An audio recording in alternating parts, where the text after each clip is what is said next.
ایک ہمارے ہاں نماز کا اہتمام ہے جو ہم سب کو معلوم ہے.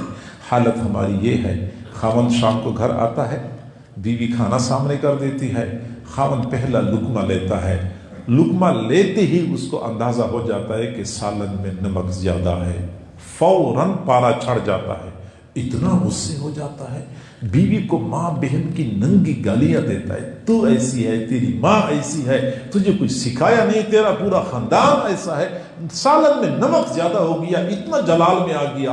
حالانکہ اسی بیوی نے فجر کی نماز نہیں پڑھی، خاوند کو احساس نہ ہوا، ظہر کی نماز نہیں پڑھی، خاوند کے کان پہ جو نہیں رہیں گے، عصر کی نماز نہیں پڑھی، خاوند کو کوئی افسوس نہیں ہوا، سالن میں نمک زیادہ ہوا تو برداشت نہ کر سکے. حالت ہماری یہ ہے، گھر میں 40-50 روپے کا گلاس ٹوٹ جاتا ہے، پورے گھر میں شور برپا ہوتے ہیں، گلاس ٹوٹ گیا ہے، گلاس ٹوٹ گیا ہے. ماں بچے کو ڈانٹتی ہے کہ تو نے گلاس توڑ دیا، خاوند بیوی کو ڈانٹتا ہے کہ تو نے گلاس صحیح جگہ پہ رکھا نہیں، ساس بہو سے جھگڑتی ہے کہ تو نے گلاس توڑ دیا. 40-50 روپے کا گلاس ٹوٹ جائے، پورے گھر میں شور برپا ہوتا ہے. لیکن اللہ تعالیٰ کا یہ عظیم فریضہ روزانہ 5 مرتبہ ہمارے گھروں میں پامال ہو رہا ہوتا ہے، کسی کو ذرا برابر احساس نہیں ہوتا.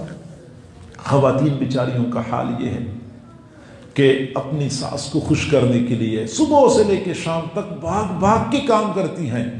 کسی طریقے سے میری ساس میرے سے راضی ہو جائے، کسی طریقے سے میرا خاوند راضی ہو جائے، تو پاگلوں کی طرح بھاگ بھاگ کے کام کرتی ہے. وہ دنیا والوں کو راضی کرنے کے لیے اتنی کوشش کرتی ہے، لیکن جب اللہ کو راضی کرنے کا وقت آتا ہے تو 2 مرتبہ زمین پہ سر رکھنا ان کے لیے دشوار ہو جاتا ہے. نہیں پڑھ سکتی، کمر میں درد ہے، بچے نے پیشاب کر کے کپڑے نہ پاک کر دیے، مہمان آ گئی اس وجہ سے نماز نہ پڑھ سکی، طبیعت خراب ہو گئی، کوئی بہانہ بنا کے نماز چھوڑ دیتی ہے.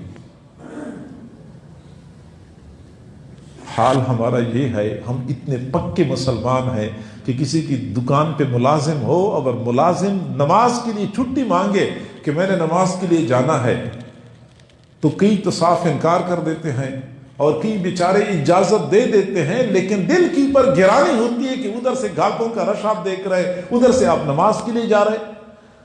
حیرانگی کی بات ہے، نماز وہ فریضہ ہے جب اس کا وقت آ جاتا ہے بیت اللہ کا طواف روک دیا جاتا ہے. بیت اللہ کا طواف کبھی نہیں رکتا، صرف نماز کے وقت رک جاتا ہے. لیکن ہماری دکانداری نہیں رکتی، ہمارے گھر کے کام کاج نہیں رکتے، ہماری مصروفیت نماز کے لیے نہیں رکتی. ہم نے نماز کو کیا سمجھا ہوا ہے؟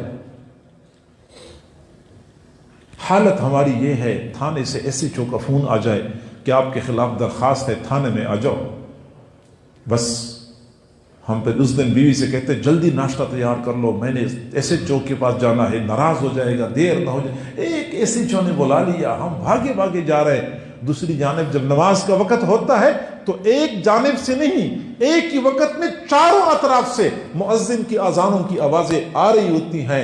ہر طرف سے مؤذن ہمیں بلا رہا ہوتا ہے کہ اللہ کے گھر میں حاضری دے دو، اللہ نے اپنے دربار میں بلایا ہے، اللہ نے اپنے دربار میں بلایا ہے. لیکن ہم اللہ کے دربار میں حاضری دینے کے لیے تیار نہیں ہوتے. گویا کہ ہماری نظروں میں اللہ رب العزت کی وقت ایک SHO کے برابر بھی نہیں ہے. ہم نے SHO کے حکم کو زیادہ وقت دی ہے، اللہ تعالیٰ کے حکم کو اتنی وقت بھی نہیں دی. حضور صلی اللہ علیہ